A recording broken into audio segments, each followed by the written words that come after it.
You already know it's your boy, the Maniac, and you already know why I'm here. I'm here to talk that post-fight, that Dimitri Bivol versus Artur Beterbiev post-fight.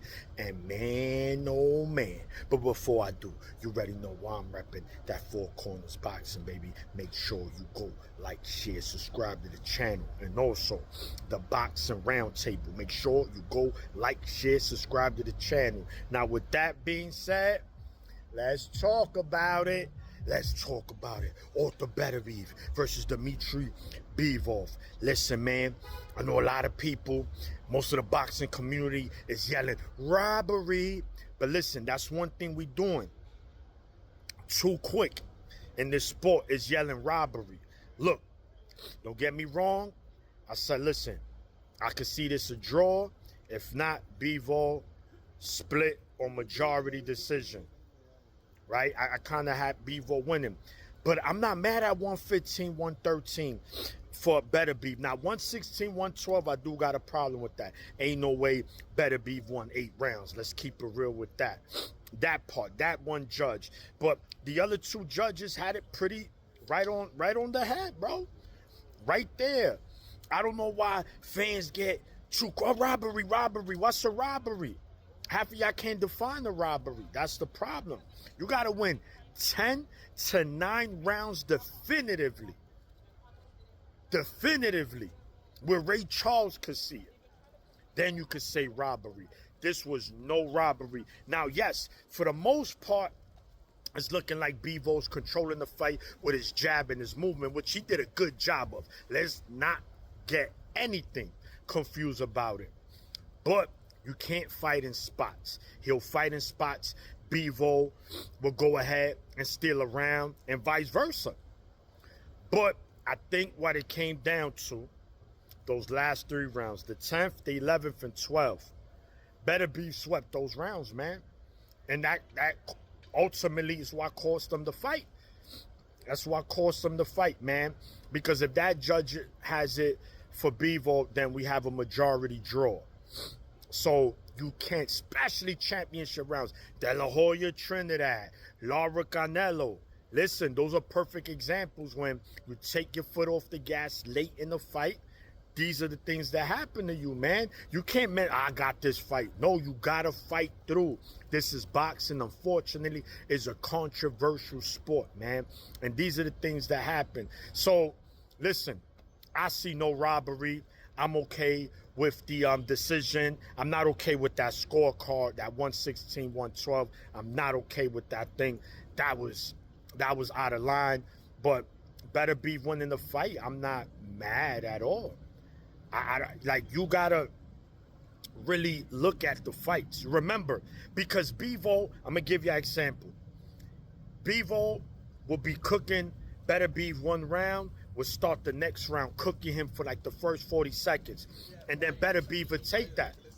So now in your mind, you thinking, oh, you see, he cooking them. Now, homie, it's round by round. Again, it's round by round. What happened in the 8th round, you can't bring to the 9th round. It's scored differently. It's round by round. So I think a lot of fight fans see the fight like that. They see what happened 3 rounds ago. Nah, he cooking him. Bro, no. It's round by round. But again, I'm not saying Bivol didn't win this fight neither. In fact, I said a draw slightly him, so I'm okay with it. But this is more about people yelling robbery. This was no robbery, guys. Absolutely not. No robbery. You want to go ahead and yell robbery and say, oh, no, it was a... Okay, I mean, I can't tell you how to feel about a fight. I'm just telling you. I'm just letting you know how you're supposed to judge a fight. Remember, 4 things. Defense, effective aggressiveness, clean punching, and ring generalship. Now, you look at it, you be like, yo, bro. But I think basing it off that criteria, you got to favor Bivol. But again, in spots, you got to finish. You got to finish. What's going on, my brother? You have to finish when it comes to these big major fights, man. Just run it back. But I do say, if they do run it back, yeah, I'm 100% favoring on Bivol in that rematch. I'm sorry. I'm a Beterbiev fan, but Bivol fought a great fight. I mean, yeah, I think you could say that he did enough to win, but robbery, come on, guys. We got to watch the fight in depth, man, from the beginning of the round to the end. But again, I get it. Nah, he got robbed. He got robbed. He got robbed. He won 10 rounds clearly. He won 9 rounds clearly, Bivol? Nah. Absolutely not. So we gotta, whenever we looking at fights, you gotta look at it closely, man. But regardless, two warriors, undisputed, wasn't the greatest fight of all time, wasn't a fight of the year candidate, good solid scrap, a lot of IQ, a lot of boxing. And, you know, shout to these fighters, man. Yes, Beterbiev has lost a step.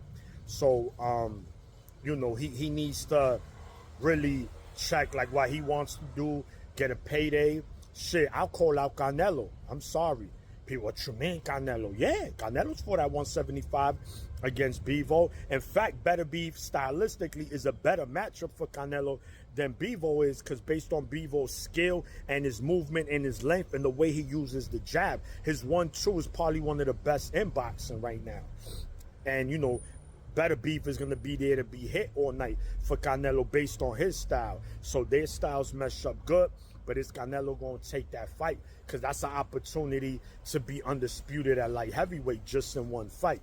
So we'll see how that goes. But anyway, man, shout to both fighters, man. Two warriors. They went in there.